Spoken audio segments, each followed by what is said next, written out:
Avis vascular centre మన దేశంలోనే the best varicose vein hospital.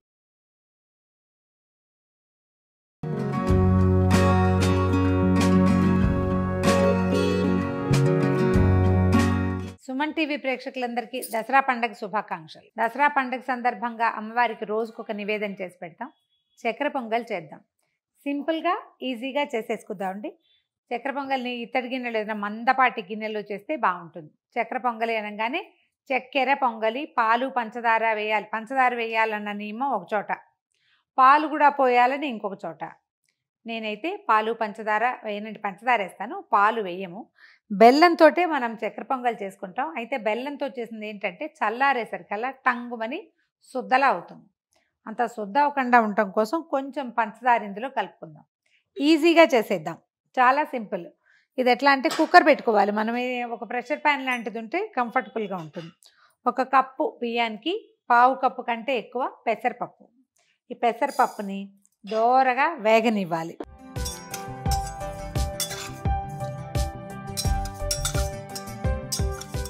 కొంచెం ముదురు వేపు రానిస్తే బాగుంటుందండి. కమ్మని వాసన వచ్చేదాకా సన్నటి మంట మీద వేయించండి. హైలో పెడితే పప్పు పైభాగం వేగిపోతుంది, లోపల వేగదు, అంత అరోమాటిక్ అంతే గుమగుమలాడుతూ రాదు. కనిపిస్తుంది కదా, పెసరపప్పు ముదురుగా వేగింది. ఈ పెసరపప్పుని బియ్యాన్ని కలిపి కడిగేసేయండి. కడిగేసి నీళ్ళు పోసి పొయ్యి మీద పెట్టేయటమే. వేయించిన పెసరపప్పుని కడగచ్చు, కడగాల్సిందే. కప్పు బియ్యం, 1/4 కప్పు పెసరపప్పు కదా కడిగాము. ఒక 2.5 కప్పుల నీళ్ళు పోసి కుక్కర్ 2 విజిల్స్ రానిద్దాం. అన్నం ఒక రవ్వ బిరుసుగా ఉండొచ్చండి, అంటే చాలా మెత్తగా ఉడికిపోవాల్సిన అవసరం ఏం లేదు. కుక్కర్ పెట్టి 2 విజిల్స్ రానిద్దాము. కుక్కర్ చల్లారాక ఈ లోపల మనం ఏం చేద్దామంటే బెల్లము పంచదార పెట్టి కొంచెం బెల్లవాటి రెండింటిని కరగనిద్దాము. పాకం రావాల్సిన పని లేదు, కొంచెం చిక్కబడితే చాలు. కుక్కర్ మూత పెట్టేద్దాం. 1.5 కప్పు పప్పు బియ్యం పెట్టాం కదా, అదే 1 కప్పు బెల్లము, తర్వాత ఒక 1/2 కప్పుకి ఎక్కువ, 1/4 కప్పుకి తక్కువ, అటు ఇటుగా. మరి తీయగా తింటామనుకుంటే 1/4 కప్పు వేసేసుకోవచ్చు. పంచదార వేసేద్దాము.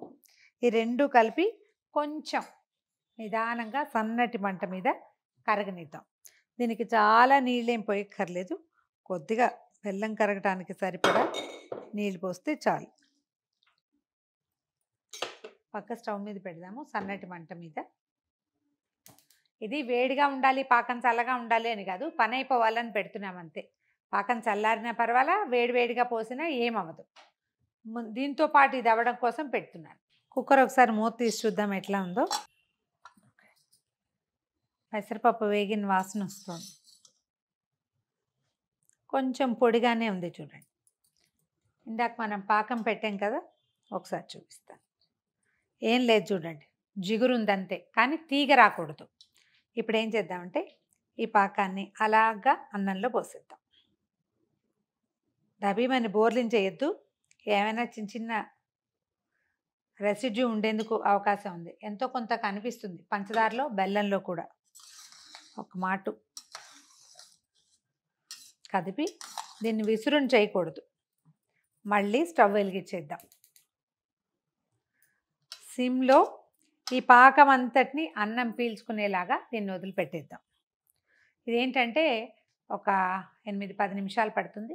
కొంచెం నెయ్యి వేస్తూ, మనకి చక్కెర పొంగల్కి బాగా ధారాళంగా నెయ్యి అవసరపడుతుంది. మనం 1 కప్పు మొత్తం పెట్టుకున్నాం కదా, 1 కప్పున్నర దాకా పెట్టుకున్నాం. 1/4 కప్పు నెయ్యి వేస్తే ఇది కొంచెం తూకంగా బాగా వస్తుంది, దేవాలయంలో పెట్టేదానిలాగా. మనం ఇంట్లో అంతంత నెయ్యి పోసుకుని ఏం చేస్తామండి, కొంచెం వేసుకుందామంటే అందులో సగంతో సరిపెట్టచ్చు. ఇలా లూజ్గా చేసి దీన్ని హైలో పెడితే మాత్రం మాడిపోతుంది. సిమ్లో పెట్టి ఉంచడం, కొంచెం నెయ్యి వడ్డిస్తూ దీన్ని ఉడకనివ్వాలన్నమాట. కొద్దిగా నెయ్యి వేసాను, దీంతో ఇది నిదానంగా ఉడుకుతుంది. ఎంత పూర్తిగా సిమ్లోనే ఉంచండి. చిన్న స్టవ్, 3-4 స్టవ్లు ఉంటే అన్నిటికంటే బుజ్జిపోయి ఉంటుంది కదా, దాని మీద పెట్టాలన్నమాట. అప్పుడు అడుగంటకుండా వస్తుంది. ఈ లోపల మనం కొంచెం జీడిపప్పు, కిస్మిస్లు, తర్వాత సన్నగా కట్ చేసి పెట్టుకున్న కొబ్బరి ముక్కలు వేయించేద్దాం ఇందులో వేయడానికి. కొబ్బరి ముక్కలు పచ్చి కొబ్బరి వేస్తే బాగుంటుందండి. కొంచెం సన్నటి ముక్కలు తరిగి నేతిలో నిదానంగా వేయిస్తే మంచి రుచి వస్తుంది. ఎండు కొబ్బరి వేస్తే ఏమవుతుందంటే మనం అది ప్రసాదం తీసుకున్నాక అది గొంతులోకి వస్తూ ఉంటుంది. ఆ కొబ్బరి రుచి, ఎండు కొబ్బరి ఒక నూనె వాసన వస్తుంది. పచ్చిదైతే ఎక్కువ రుచిగా ఉంటుంది.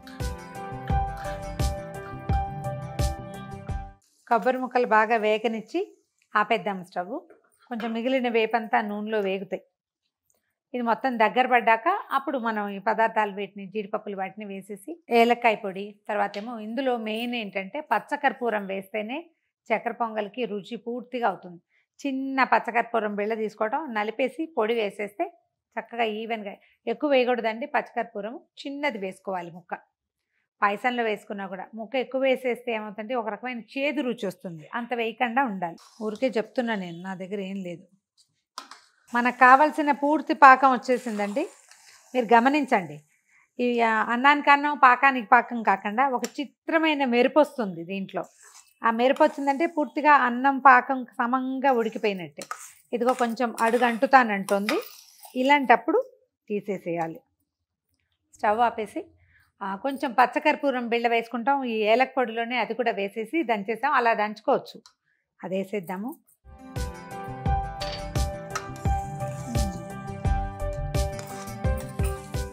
కర్పూరం అవి వాసన రాగానే ఒకసారి మనకి దేవాలయంలో ఉన్న ఫీలింగ్ వచ్చేస్తుంది. వేయించి పెట్టుకున్న జీడిపప్పులు, కిస్మిస్లు, బాదం పప్పులు కూడా వేసుకోవచ్చండి ఒకవేళ మన చాయిస్ అయితే. కొబ్బరి ముక్కలు కూడా వేసేద్దాము. ఇందులో కొంచెం నెయ్యి ఉంది, ఆ నెయ్యి కూడా వేసేస్తున్నా. ఇంకా పైన నెయ్యి ఏం వేయక.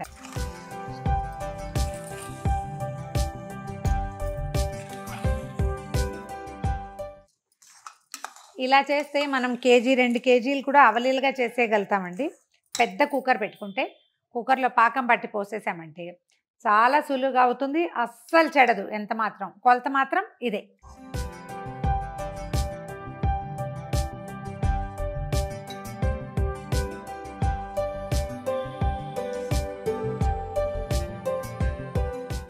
ఘుమఘుమలాడుతున్న చక్కెర పొంగలి సిద్ధంగా ఉంది. అమ్మవారి నివేదనలో ఇది చాలా ప్రముఖ పాత్ర వహిస్తుంది. సాధారణంగా మనం పండగలప్పుడు అన్ని పండగలకి చేసుకునే పదార్థమే. కొంచెం కొలతల్లో ముందు వెనక ఆడతాం అంతే. మరొకసారి ప్రేక్షకులందరికీ దసరా శుభాకాంక్షలు.